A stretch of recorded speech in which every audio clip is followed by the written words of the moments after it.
I'm Pierre Daly, managing editor at advisoranalyst.com. My co-hosts are Mike Philbrick and Rodrigo Gordillo, principals at Resolve Asset Management SEZC. Our guest today is Wade Guenther, partner at Wilshire Phoenix. The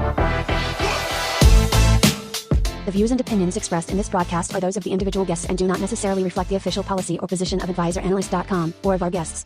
This broadcast is meant to be for informational purposes only. Nothing discussed in this broadcast is intended to be considered as advice.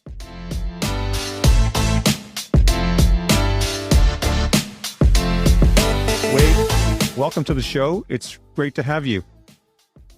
Thanks, Pierre, for having me on. It's really excited to be here, and thank you.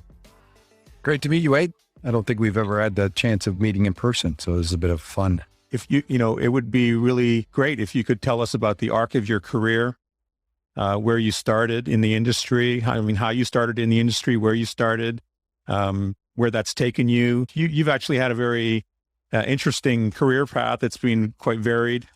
So we thought we'd start with that. Yeah, I started in the ETF industry, I want to say back in 2009 at BMO, just with their website and they only had about $2 billion in assets at the time. And now I think they're the number 2 ETF sponsor in Canada. I started there, and then I went over to Horizons ETFs, and I was the ETF analyst there. Worked with a really great cast there. I believe you're familiar with Steve Hawkins. He's on quite a bit. And he is a phenomenal guy. I learned so much from him, and he gave me an opportunity to move into the portfolio management division with working with the covered call funds and as an assistant portfolio manager to Eden Rahim. He was he was so excellent at the covered call strategies and running those strategies. And he is to this day one of my mentors. And he is just such a special person to me. He gave me all the opportunity that I wanted, and taught me so many things about options and the industry. It was just such a great opportunity. And then when he left the firm to start his own thing at Next Edge Capital, I was there from 2011 to 2000 and I guess the end of 2016 when I moved to New York. And then after that, I just became a portfolio manager, took over the covered calls space, and until they brought in Nick and Hans, and then we all worked together as a team. And from there, it was managing the leveraged and inverse leveraged funds. And doing that with the whole team there. And that team is so phenomenal, really great cast to work with. The operations are run so well. And I guess it's just a lot of credit to Steve and everybody who run that shop that really, really know that business so well. And, I'm just thankful for the opportunities they gave me, and now I'm here. So from there, I moved to the United States and worked at the. How did they suck you out of the Canadian marketplace to get you to go play in the U.S.? It wasn't them. It was actually my wife.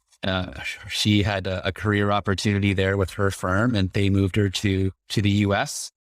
And I made this joke when I was leaving, and it's like, Steve, I love you, but I love my wife even more. So I guess I have to go, and that's how that went. And I went to the Horizons US office, and they just had a couple of funds there, and that business really, really struggled. And they ended up, I guess the parent company, which was Murray Asset, ended up purchasing Global X and rolling the 2 or 3 funds that Horizons had in the United States into Global X. And then after a certain amount of time, this opportunity came up that I really couldn't pass up. And I'm just really excited to be here and just start building a business from the ground up. And it's phenomenal to watch. So it sounds like, you've had some pretty good luck in your run. BMO, the infancy of the ETF business there, and their management group really putting a shoulder into that. And then moving into Horizons, probably, I think BlackRock's probably number 1. And then you've got BMO, and then you've got Horizons. And certainly Horizons is up there as one of the I think probably the largest independent sort of non-bank owned ETF provider, if not that, then very close to that. So you had a good experience in starting at companies when they were in their infancies and then growing them along. And so I understand that some of the products you have at it's Wilshire Phoenix. Am I pronouncing that? I got that right? So Wilshire Phoenix is going to have some real asset sort of tone to it, if you will. And you've got some expertise in that area. So, I think it probably makes some sense. And as I was mentioning before, I saw the one article this morning, people are piling into the commodity trade, realizing that may have been a bit of a hole in their portfolio. Maybe not so much in Canada with the Canadian equity portfolio in Canada that helps hedge that a bit. But let's talk about that. Let's talk about the role of real assets in a portfolio, how they help hedge inflation and things like that. What are your thoughts there? Yeah, we think real assets have a huge advantage in a portfolio. I mean, we just generally find that the diversification benefits are really hard to ignore, right? Like they're generally non-correlated with broad equity market returns.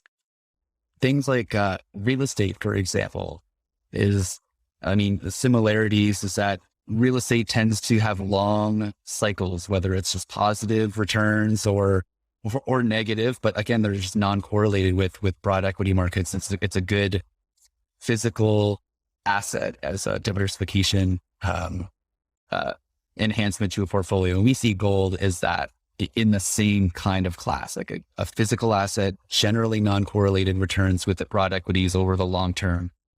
And it's considered a store of value and a safe haven in more tumultuous markets. So that's one of the reasons why we brought our gold product out to the market. It is the first ETF for us, but we just feel like that real asset or the innovation in the real asset space was really not there. Right. And how do you, when you're talking to advisors and allocators, how are you helping them slot in real assets? Is there any guidance that you give, or especially given the context that we're in currently with sort of this shift from, largely a monetary policy and monetary largesse and away shifting through COVID and having massive fiscal stimulus where, you actually have money hitting, the Joe Six-pack, the Main Street guy. So we have some of those inflationary impulses, some of that, supply side or demand pull side tactics are coming through because the money is actually getting to Joe Six-pack, I'll call it. But what are your thoughts there, and how are you seeing the macro landscape playing out for real assets in general? Well, we think there's a really, it's a great story for real assets right now, because especially in the US, and I'll just start there first, is that the federal government is making a really big push on infrastructure and economic growth. And, they're talking about, fiscal, probably tightening fairly soon, but in terms of like getting people back to work and that sort of thing, the big push is on infrastructure, and the spending on infrastructure is going to likely put a massive demand on real assets, the input materials.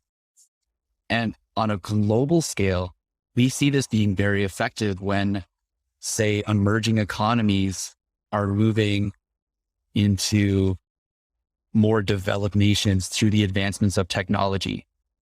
Buildings are going to be either built or rebuilt with modern technology advances, again, which was going to require infrastructure enhancements and, again, more raw materials for these construction projects. And we're talking on a global scale.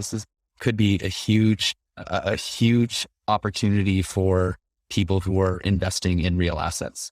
I know Rodrigo's got some good Peruvian stories on how that inflation manifests and growth manifests into some of the more developing areas of the world through these types of inflationary impulses or inflationary growth impulses globally, where you get, $1.9 trillion in stimulus package from Biden that is directed at, call it bridges and roads and ports and those types of things.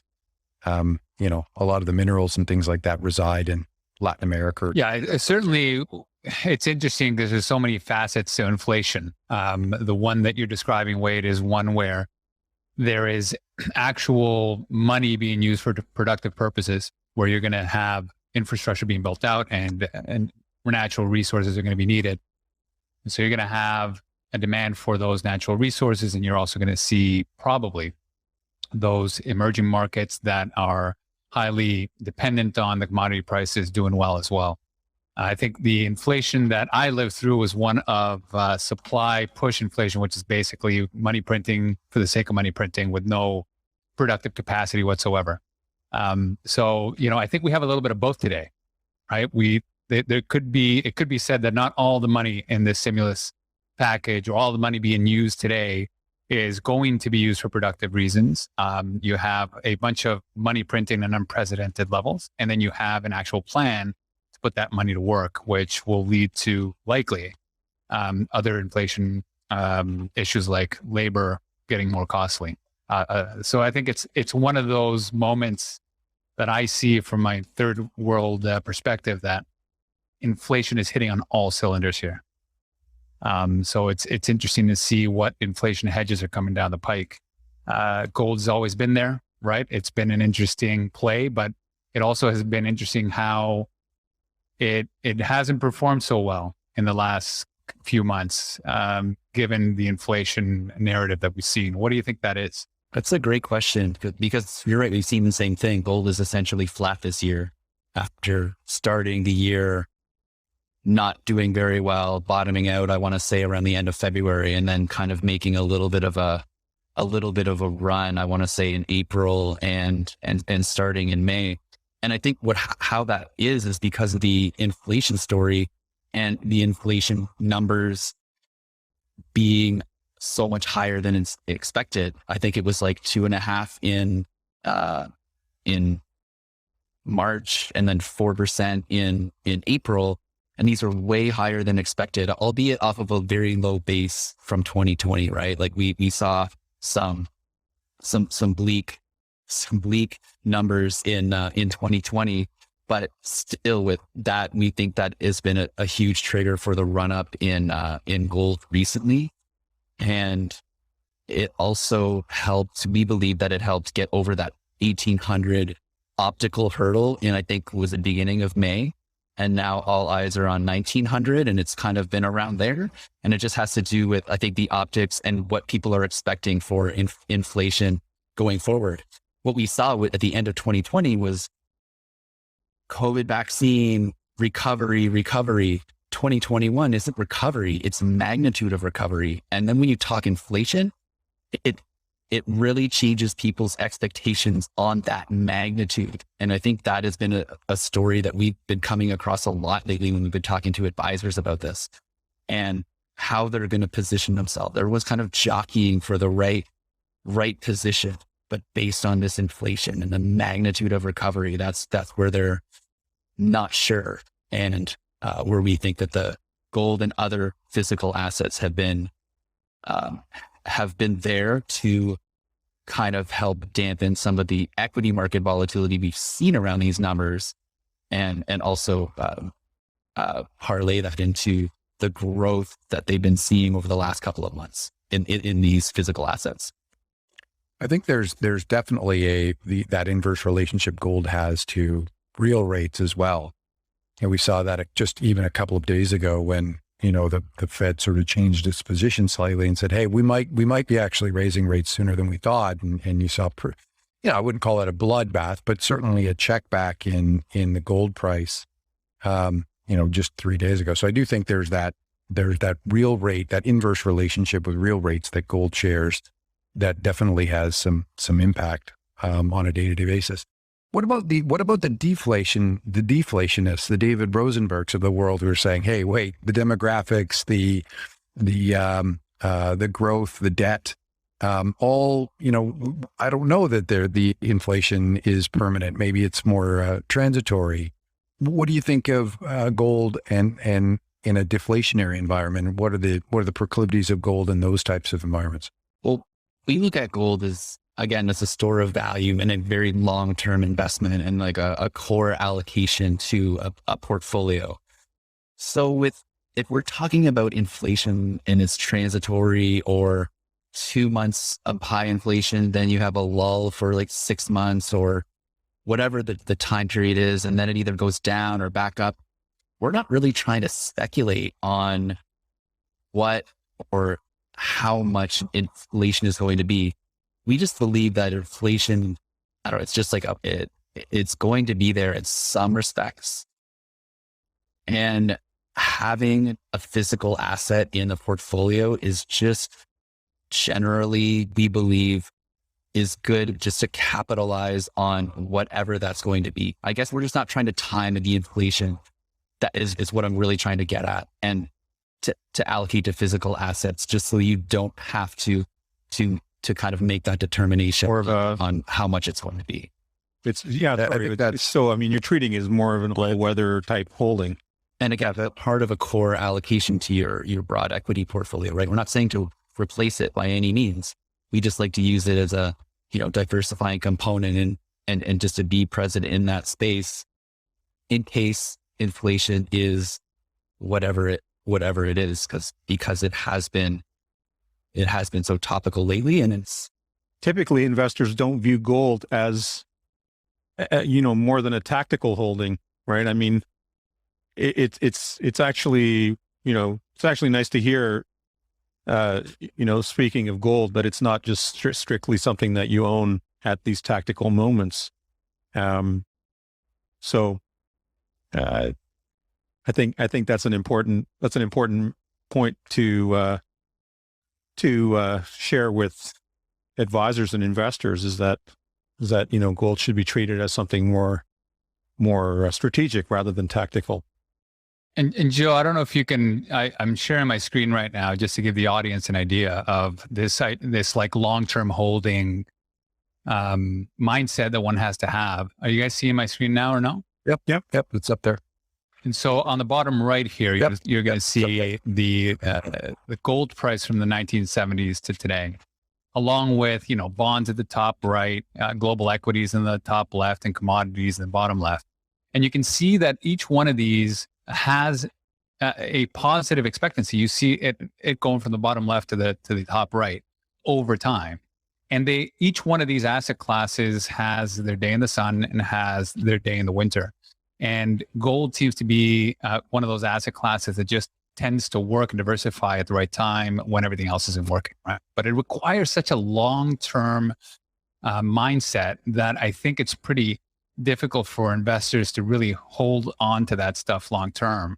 So wait, I'm kind of curious, just from your perspective, how do you help advisors get over that hurdle? It's an interesting question. I just feel like with the access to information, there's so many articles written about so many things, and the behavioral finance of investing, and people make emotional and sometimes irrational decisions about their investments that they may have more of a tactical approach, even though what they are trying to do is a strategic investment allocation. So we just think that behavioral finance has a lot to do with it. And with our product, we're trying to take that out because the fund actually does this for you. So we believe that gold and other physical assets are the long-term hold.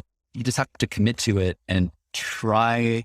What we believe is to try not to let the behavioral or the knee-jerk reaction or what's the flavor of today really influence your long-term strategy. Set your plan and stick to it. And we believe that.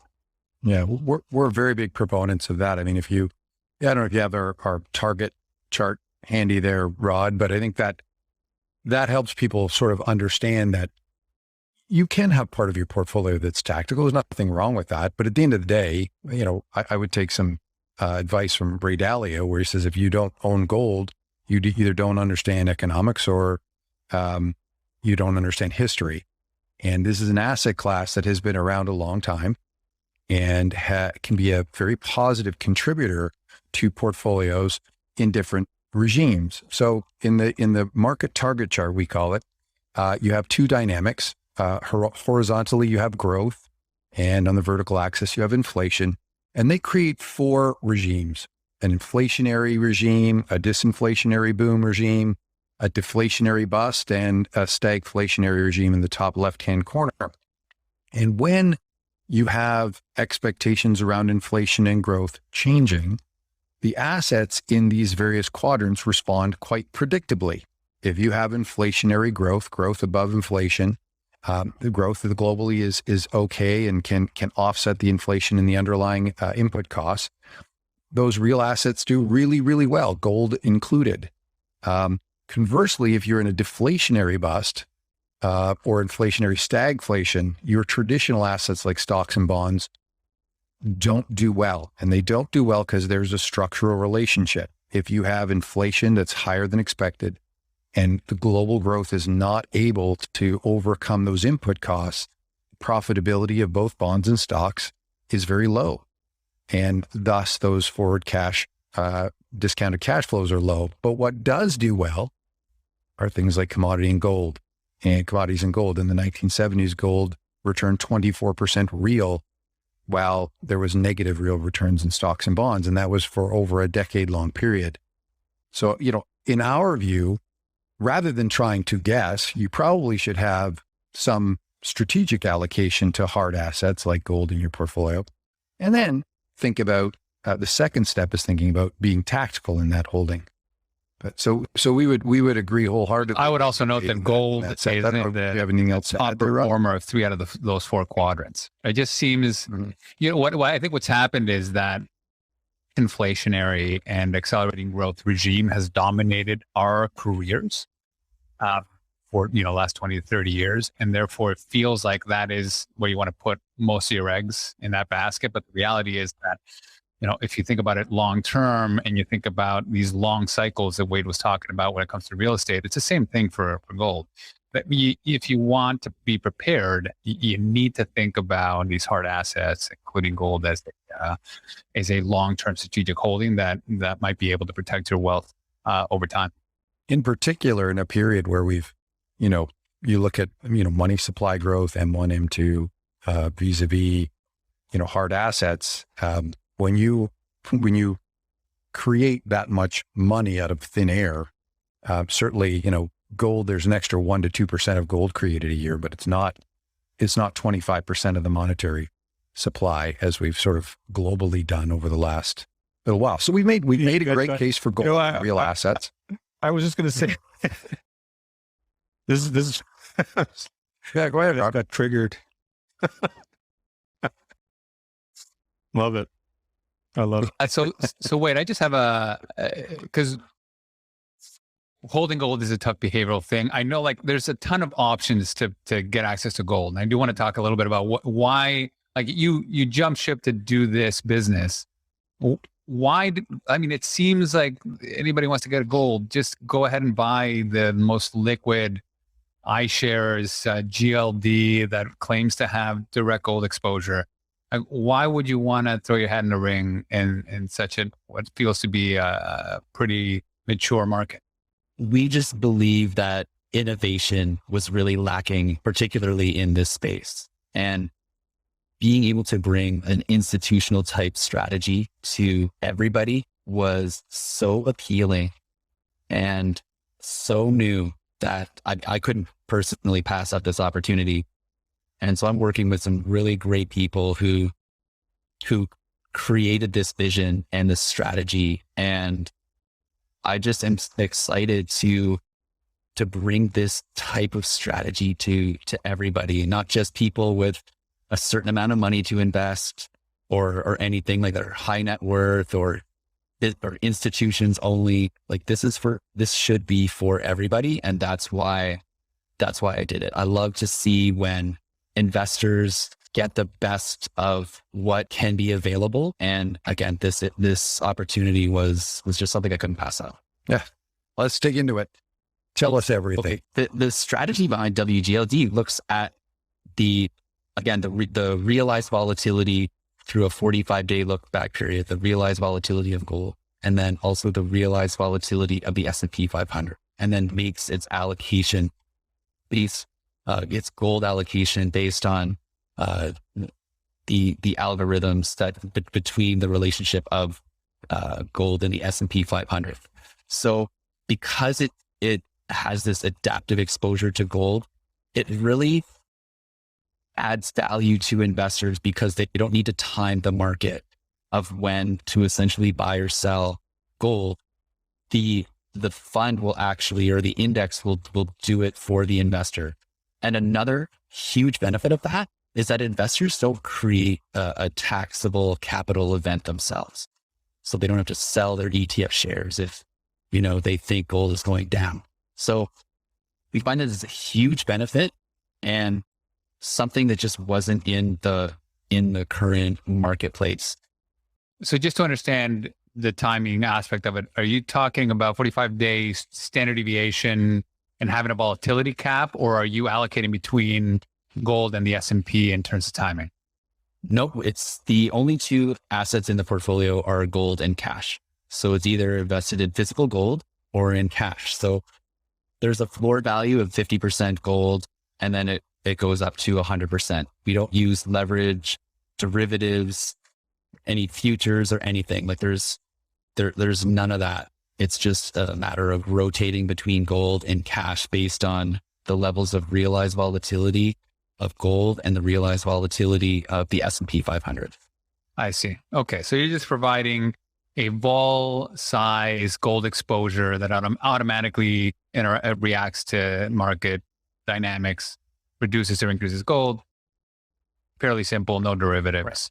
Right. And that actually helps with the behavioral side of holding gold for the long term, I imagine. Right. And we rebalance monthly. So it captures recent periods and then doesn't include, say, periods 2 years ago that just may not be relevant based on market data, just may not be relevant to currently what's going on. And are you smoothing that at all, that 45 days? So you're observing at the end of every month, looking back 45 days. Is that you exponentially smooth that? You just simple moving average of the vol? What are the mechanics? We simply just annualize it and that's it over the 45 days. And then how does it interact with the clear part I get to gold? Here's the vol over the last number of days. The vol was twice as high, so we have a reduced exposure. How does the S&P's vol play into that? How does that algorithm weave itself into there? And then I've got a follow-up question to that. Sure. It's a two-step process. So we first look at the gold volatility. So if it's below a certain value, then the allocation, let's say week launching the fund today, would be 100% gold. And if it was above a certain value, then the algorithm would begin reducing the exposure. And that's always going to be true. So again, if it's below the certain annualized volatility level, it's going to be 100% gold no matter what the S&P 500 is doing. But then once the gold volatility goes above its threshold value, then it looks at S&P. Hey, what's the S&P 500 doing? Is it volatile? Yes. Okay, well, let's increase some of the exposure that it just reduced because of the high gold vol. And if the S&P 500 volatility is low, then it would likely keep that reduction in volatility because gold volatility was elevated. And is it the same 45-day sort of simple look back period that you're using on the S&P as well? That is correct. Neat. And so that would be the step one, gold vol, step two, S&P vol as it relates to gold vol, and then rebalance the portfolio for the upcoming month. That's correct. And then hold that. And so my follow-up question is, what's the theoretical linkage that you believe, or that Wilshire believes, brings that the relevance of the S&P vol into a gold positioning? What's the first principles thinking on that? It's generally because when S&P 500 volatility is high, then we often see that rotation to value, whether, increasing US dollar or allocations to gold. So as like a safe haven. So we would want to increase our exposure during those times to capitalize on what we would expect as higher demand for gold and increased gold prices. That's very interesting. All right. And then, so what, I'm sure you probably have back tested this in some way. What were the levels of increased risk adjusted returns? Is it mainly accruing on the risk side? Are you seeing enhancements of return and risk? Well, what are you seeing there on your portfolio stats? Yeah, so we back tested this for the last 20 years, and we saw improvements on both. We saw improvements on return, and we saw improvements on risk adjusted return, because the Wilshire Gold Index, which is the underlying index for WGLD, had experienced a lower level of volatility than gold. So it's a slight outperformance of gold through backtests and slight improvement in volatility. So both of them with essentially improve the risk adjusted return. And what about the portfolio contribution? So you are changing slightly the character of the return vector of gold. Did you look at that and look at the contribution to sort of the traditional 60-40 and how that was impacted? I don't think we looked at that in the traditional 60-40, but we did look at it compared to the S&P 500, again, as an allocation to the core broad equity portfolio. And again, improvements across the board, better risk-adjusted returns and slightly higher returns, because you were still having an allocation to gold during crisis periods, during some downtrends that were maybe more sharp V formation, and again with a lower volatility, and often lower volatility than the S&P 500 itself. It just improved the overall function of the portfolio than just broad equities alone. So we thought this was really attractive, and again, through innovation that we just really haven't seen from in the gold space in quite some time, or yet at all. I got one or two more follow-ups. Hold on, Rod. I know you're itching. The tracking error. So how is the tracking error? Because that's something we find too is often a challenge, right? Even though something might, in the long term, 20 years, add significant value, if it holds back the portfolio for 5 or 6 years, that's a really tough tracking error issue to address. Did you find any observations in the tracking error that were helpful, or hindrance, or some things you have to educate around? I mean, tracking error is something that I don't believe doesn't get talked about enough. Unfortunately, it's really difficult for us to measure that, right? Because what we can do is we can extrapolate the fees through the Wilshire Gold Index and in the back test. But what does that really tell you? You backed fees out. I mean, there's other things that contribute to tracking error and how the fund is managed. And we launched this fund, I think 2, maybe 3 months ago. We just don't really have enough data yet to really see on whether whether the tracking is really an issue at this point. Right. I was actually referring not to the tracking error to your own index, but more the tracking error so that if it's a 60-40 portfolio, for example, or if it's an all equity portfolio, what's the client experience like? And then what is it to just gold? So do you underperform gold at times where you're sort of sitting there? The advisor will come to you and say, "Hey, look, you're not keeping up with gold. I bought you for gold," which, probably want to own both, have some active and some strategic. But right, we're gonna see some differences in the tracking to gold for sure, because it is some periods the index will be underexposed to gold, right, and other periods it will be 1-to-1. Like it never goes beyond 100%. So it's like that's the maximum. So either we're going to be perfectly correlated with gold, or we were going to be underexposed. But the algorithm is going to tell us what to do.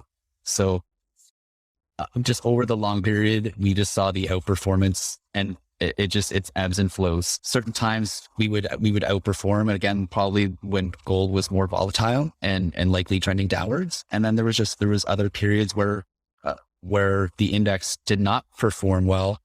And I think the most glaring period would be when the index, or there was significant volatility that suggested a reduction in gold exposure right before gold had a strong upward trend. And then we were underexposed in a rising gold market. But the end of that month, the index would rebalance and potentially recapture that gold exposure back up if gold was still continuing in that upward trend. So it ebbs and flows. But again, over the long term, we saw that it added some value to the portfolio and generally outperformed physical gold over the long period. So Wade, I don't know if you've spoken to any Gen Zers in the last few months of your life, but some in that group might say that you're an old man, boomer, and that gold's out and there's a new kid in town called Bitcoin that is eating gold's lunch. I actually saw that perception of that, this divergence between inflation being a big thing, Bitcoin going through the roof to 65,000 while gold started going down. What would you say to that generation that believes that gold is dead? We believe in crypto. We believe in, we have filed for a Bitcoin ETF ourselves, and we believe in the space. And what I would say to a Gen Z or anybody else who would think gold is dead is, we look at them as complementary assets. And because they have so many differences, like, let's step back for a second. We see the, GLD and IAU, they're both physical gold ETFs. They are direct competitors. They're essentially the same thing, but crypto and gold are different, right? Like, they're fine that they're both commodities, but one's digital, one's physical, one's like a payment method or a currency. The other is like a safe haven or a store of value. There's a lot of benefits to having both of these in the portfolio. And so we're just telling people who are saying gold is dead that they could both coexist for a variety of different reasons. And we think that they can both add value to your portfolio if used in the right way. So is the idea, I imagine that if you're going to be getting exposure to Bitcoin, it's going to be in that type of risk managed way as well? Or is the concept there just getting that Bitcoin exposure and moving on? Well, the Bitcoin story, it has been difficult because there hasn't really been a long period and a lot of economic cycles, inflationary cycles that can really tell us how Bitcoin behaves over the long run. And I say Bitcoin, but I really mean like general cryptocurrency, because Bitcoin is just one of thousands, right? And they are all different. Like, Bitcoin is mined and there's limited supply, but say Stellar Lumens is agreed upon transactions between the buying and selling party, and there's no mining or anything like that. Just as an example. And supply is a different story. So I generally want to stick to the general crypto story versus singling out Bitcoin. Because they're so different. Again, we see them as a complementary part of the portfolio. Have you? I don't think you've launched that product. So are you entering into discussions with advisors and allocators, and how are those conversations going, or how are you helping them wrap their heads around the crypto space? And it's difficult to talk about that one since that product hasn't launched. Yeah. And the SEC doesn't really give us a timeline for approval. And there's a lot of prognosticators who are estimating when this will happen. And I'm just not in the prediction. I'm not in the prediction space. So I'm just going to, I'll just leave it at that. Well, I wasn't even looking for prediction, but just that, you guys, as you said, you're not talking to advisors yet about it. So it's hard to speculate on how that's going to go, but more just general. Are you getting a lot of since you launched? Do you get inquiries, or are people calling in and saying, hey, when's this thing going to be live? A lot of interest. And I think it's been great for us. And the other three partners here at the firm are crypto experts, and they know this space so well, and have been able to answer a lot of those questions about the space, about the product. And that's just kind of what we have to do right now, is just answer the questions. We're hearing the interest, and that's all we can really do right now. Are you guys planning on launching or developing other ETFs or with other commodities that use a similar adaptive approach? Can you do that, or does it only apply to gold? Or we plan on launching a number of ETFs with the adaptive approach, because we can use it on essentially virtually any asset class, sector, pretty much anything. And we think there's a lot of value in this adaptive exposure approach that just really hasn't been brought to the market. And we're excited for our pipeline. Like we're really, it's going to be great. So we plan on bringing it to probably stick with the commodity space to start, and then move into other asset classes with it. As you consider other commodities, I mean, the one thing about gold that's interesting is it's relatively concentrated in its value. So it's also relatively easy to hold and store. Copper, for example, would be a much harder one to find warehouses if you were going to trade physical. Or how are you guys thinking about those issues? Storability is not really an issue for gold. And it's great because it differs from energy products that are mainly futures based. Then they have rolling concerns with the futures, whereas just gold is spot and that's it. So I guess the only other concern with some of the other metals are degradation over time, and the oxidization of, say, of copper is quite high. And one of the benefits that we've seen with gold is that it's used in so many consumer electronics and medical applications because it's such a great conductor of energy. And it also has, it has a low oxidization and high retention. So we preferred that over other commodities to start this business. Yeah. And how are the ESG concerns with respect to that? How are you tackling the sort of wave of ESG awareness that's washing over, especially when it comes to, assets that are mined or drilled, or all the implications for the environment? Yeah, we have started to have this conversation with advisors and other outlets. It's been a topic that it has come up a lot. And the ESG the situation with gold has a lot to do with the mining and fair wage inflation.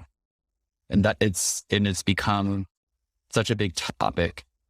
And we see that as fair wages and ESG concerns around that are increasing, we see that the mining companies are likely going to have to compete on a fair wage and also an ecological fair footing. Like they're going to have to return mines and sites back to the condition that they were acquired in, or better, whatever the local governments want as part of the agreement to purchase the mine if they are out of country.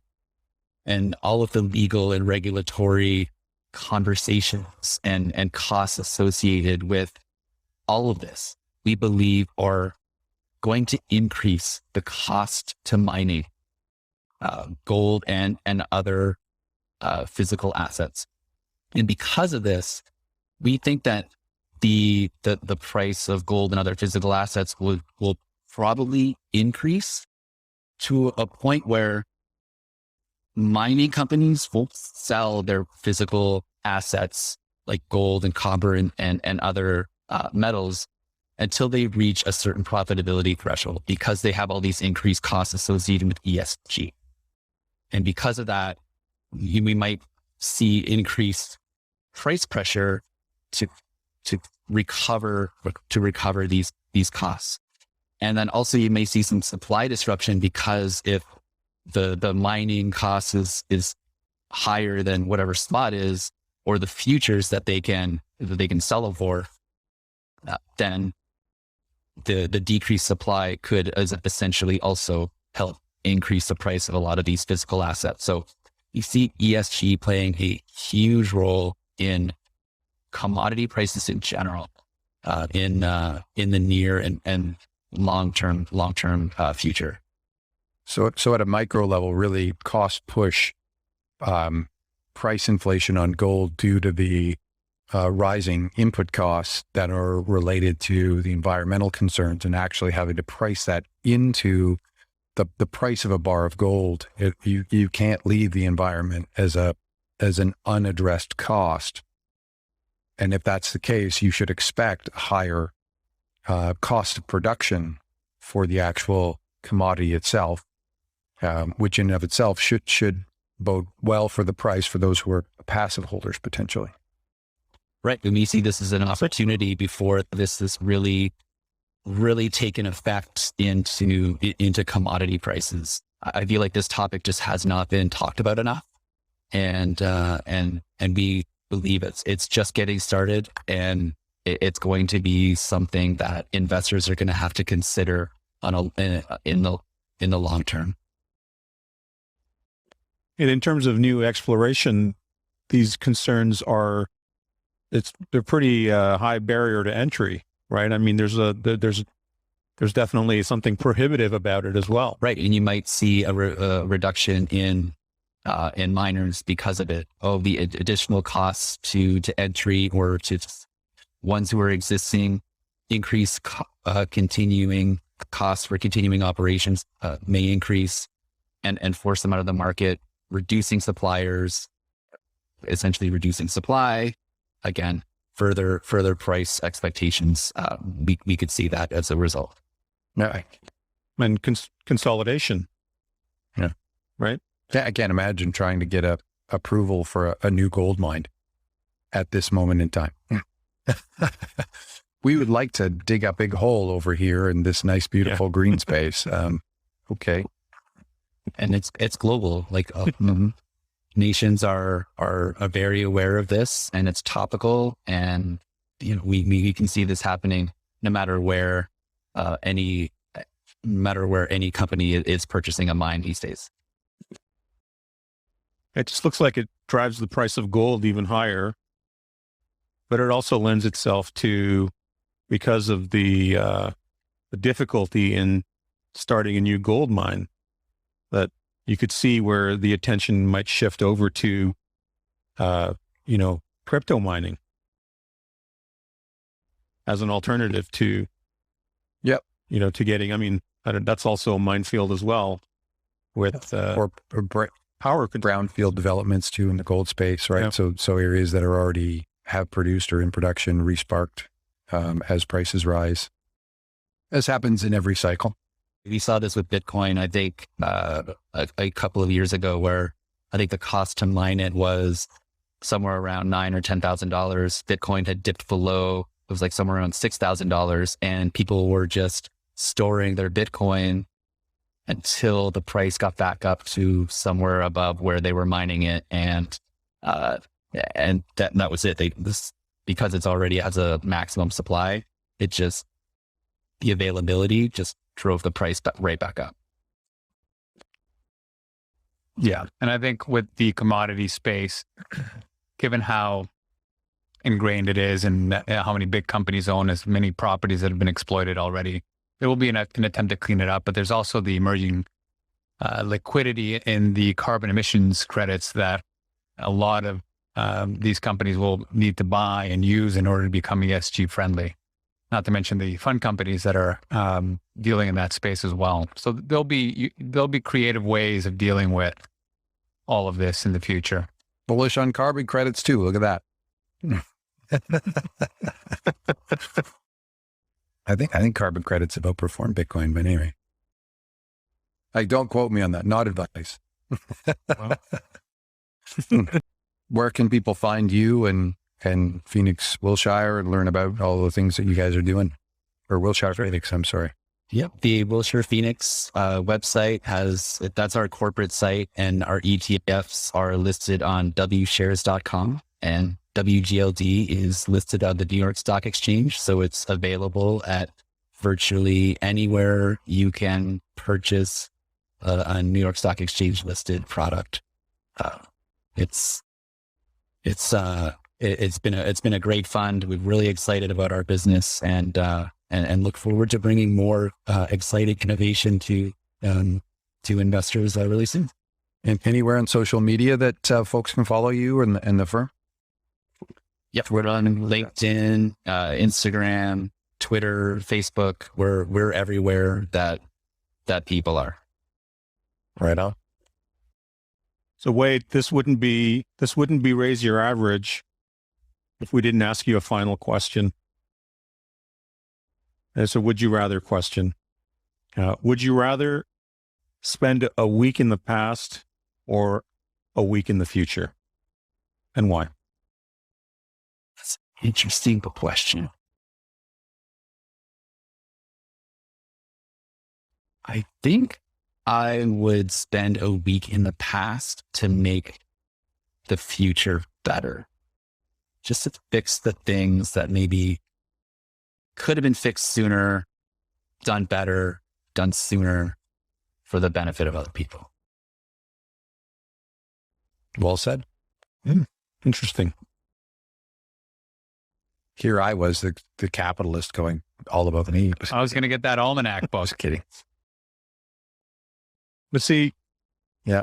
See the sports That's great. Oh, Ray's Sports Almanac. That's like one of the greatest. Yeah. That's like my favorite movie, by the way. Like, I'm even kidding. I could probably recite the entire script. I recently rewatched it. It held up. You know what? Star Wars, rewatched it this weekend with my girls. It holds up. Does. They're incredible. It does. Yeah. Oh, great. It's amazing. That's great. My wife hasn't seen it yet, so there's an opportunity there. So. Yeah. I found The Matrix too. The Matrix is coming out with a fourth Matrix 4, and the first 3 Matrix movies, they really stand out. If I had I would go back in time and stop them from making 2 and 3 for the Matrix and number 4 that's coming up. I think the first one was the only one that was worth watching. The first that's what I would do with my time machine. Pierre, you didn't ask, but there you go. No, I would. No, I would go back and stop him. Yeah. But so Wade. I kind of agree with Rodrigo because I would, especially when they ended The Matrix with Wake Up by Rage Against the Machine. I was like, that's the end for me. This is amazing. Last scene 100 times. And it's the only movie I'd watch later. It's just because it's playing Wake Up. 100%. It's amazing. The whole soundtrack for that first movie is amazing. Yeah. Amazing. All right. Well, thanks, Wade. Appreciate your time. Thank you so much. Thank you for having us on. Thank you. It's amazing. Yeah. Pleasure.